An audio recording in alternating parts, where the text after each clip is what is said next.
Stacy, go bring me your coat, Mama said a few days later as we gathered around the fire after supper. I've got time to take up the sleeves now. Uh-oh, exclaimed Christopher John, then immediately opened his reader as Mama looked down at him. Little man cupped his hand and whispered to me, "Boy, now he's gonna get it." That's all right, Mama, stuttered Stacy. The coat's all right like it is. Mama opened her sewing box. It's not all right. Now go get it for me. Stacy stood up and started slowly toward his room. Little man Christopher John and I watched him closely, wondering what he was going to do. He actually went into the room, but was gone only a moment before he reappeared and nervously clutched the back of his chair. "I ain't got the coat, Mama," he said. "Not got the coat?" cried Big Ma. Uncle Hammer looked up sharply from his paper, but remained silent. "Stacy," Mama said irritably, "bring me that coat, boy." "But, Mama, I really ain't got it. I gave it to TJ. "TJ?" Mama exclaimed. "Yes, ma'am, Mama," Stacy answered, then went on hurriedly as Mama's eyes glittered with rising anger. "The coat was too big for me, and TJ said it made me look like a preacher, and he said since it fit him just right, he'd take it off my hands till I grow into it. Then that way, all the guys would stop laughing at me and calling me preacher." He paused, waiting for someone to speak. But the only sound was the heavy breathing and the crackle of burning hickory. Then, seeming more afraid of the silence than putting his neck further into the noose, he added, "But I didn't give it to him for good, Mama. Just lent it to him till I get big enough for it, and then—" Stacy's voice faded into an inaudible whisper as Mama slowly put the sewing box on the table behind her. I thought she was headed for the wide leather strap hanging in the kitchen, but she did not rise. In quiet anger, she glared at Stacy and admonished, "In this house, we don't give away what loved ones give to us. Now go bring me that coat." Backing away from her anger, Stacy turned to leave, but Uncle Hammer stopped him. "No," he said.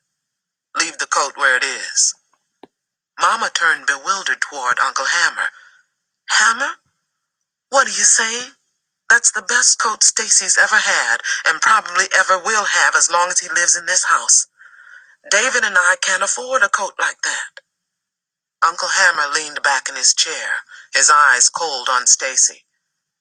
"Seems to me, if Stacy's not smart enough to hold on to a good coat, he don't deserve it. As far as I'm concerned, TJ can just keep that coat permanently. At least he knows a good thing when he sees it." "Hammer," Big Ma said, "let the boy go get the coat.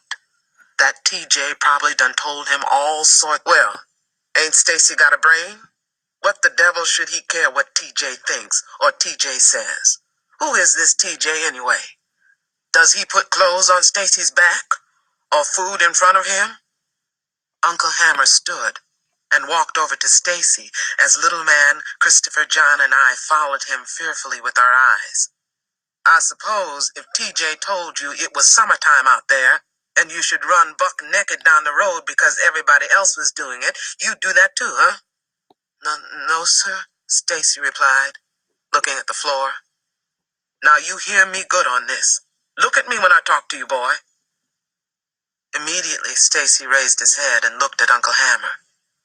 "If you ain't got the brains of a flea to see that this TJ fellow made a fool of you, then you'll never get anywhere in this world. It's tough out there, boy. And as long as there are people, there's going to be somebody trying to take what you got and trying to drag you down. It's up to you whether you let them or not. Now, it seems to me you wanted that coat when I gave it to you. Ain't that right?" Stacy managed a shaky, "Yes, sir." "And anybody with any sense would know it's a good thing. Ain't that right?" This time, Stacy could only nod. "Then if you want something, and it's a good thing, and you got it in the right way, You better hang on to it, and don't let nobody talk you out of it. You care what a lot of useless people say about you, you'll never get anywhere.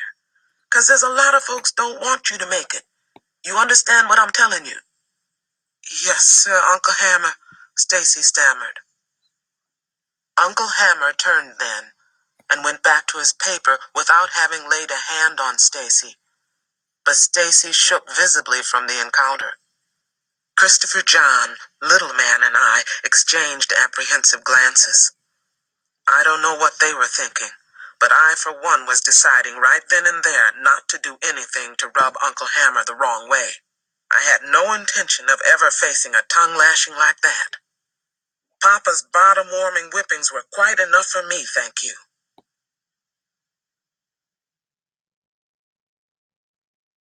The last days of school before Christmas seemed interminable. Each night, I fell asleep with the hope that the morning would bring Papa, and each morning, when he wasn't there, I trudged to school consoling myself that he would be home when I returned. But the days passed, prickly, cold, and windy, and he didn't come. Added to the misery of the waiting and the cold was Lillian Jean, who managed to flounce past me with a superior smirk twice that week. I had already decided that she had had 2 flounces too many. But since I hadn't yet decided how to handle the matter, I postponed doing anything until after I had had a chance to talk with Papa about the whole strawberry business. I knew perfectly well that he would not tear out of the house after Mr. Sims, as Uncle Hammer had done, for he always took time to think through any move he made, but he would certainly advise me on how to handle Lillian Jean. Then, too, there was TJ, who, although not really my problem, was so obnoxiously flaunting Stacy's wool coat during these cold days that I had just about decided to deflate him at the same time I took care of Lillian Jean. Ever since the night Mr. Avery had brought him to the house to return the coat, and he had been told by Uncle Hammer and a faltering Stacy that the coat was his, TJ had been more unbearable than usual. He now praised the coat from the wide tips of its lapels to the very edges of its deep hem. No one had ever had a finer coat. No one had ever looked better in such a coat. No one could ever hope to have such a coat again.